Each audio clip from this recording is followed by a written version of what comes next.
Haleluya, Shalom. Saya Pendeta Gael Pinarta. Senang kembali bisa menyapa saudara. How are you today? Tema kita hari ini adalah tegar tengkuk. Pembacaan kita, ayat bacaan kita terambil dalam kitab Hakim-Hakim pasal yang kedua, mulai ayat yang ke-6 sampai dengan ayat yang ke-23. Namun yang merupakan nats kita, saya bacakan di ayat yang ke-19, demikian firman Tuhan. Tetapi apabila hakim itu mati, kembalilah mereka berlaku jahat, lebih jahat dari nenek moyang mereka, dengan mengikuti Allah lain, beribadah kepadanya, dan sujud menyembah kepadanya. Dalam hal apapun, mereka tidak berhenti dengan perbuatan dan kelakuan mereka yang tegar itu.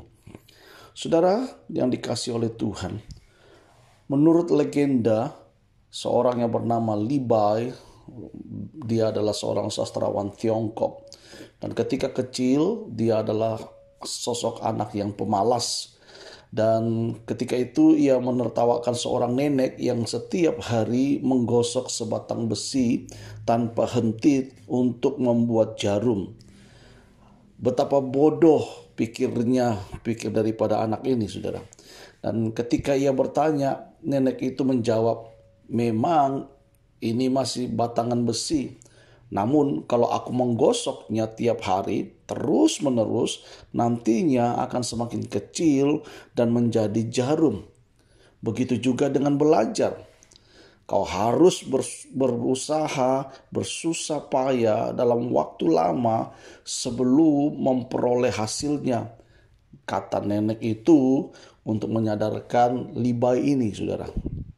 Nah, saudaraku yang dikasihi oleh Tuhan, orang yang tekun dan teguh hatinya tidak mudah goyah walaupun keadaan sekitar tidak mendukung.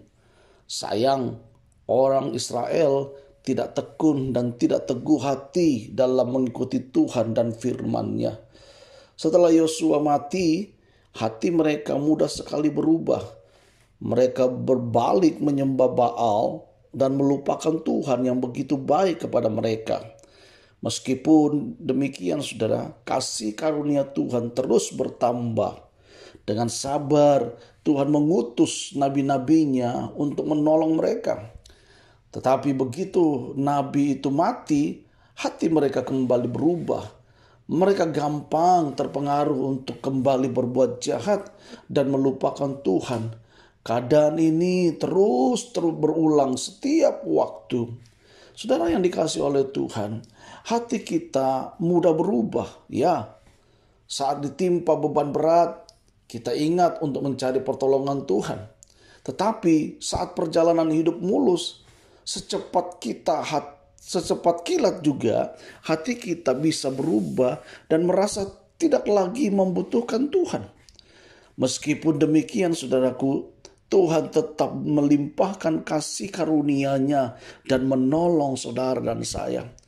Didikan pun tak jarang diberikan Tuhan dengan harapan agar saudara dan saya, kita semua tetap bertekun dan teguh di dalam Tuhan. Saudara, apa yang kita dapatkan dari renungan How Are You Today hari ini adalah Tuhan tidak menyerah terhadap kita, agar kita pun tidak menyerah untuk belajar mengenal Dia. Jika Bapak Ibu sudah diberkati dengan renungan How Are You Today hari ini, jangan lupa subscribe, like, sharekan kepada sahabat, keluarga, saudara, supaya mereka dibangun, dikuatkan, dan diberkati dengan berkat yang sama. Sekali lagi saya Pendeta Gael Pinarta. Tuhan Yesus memberkati kita. Amin.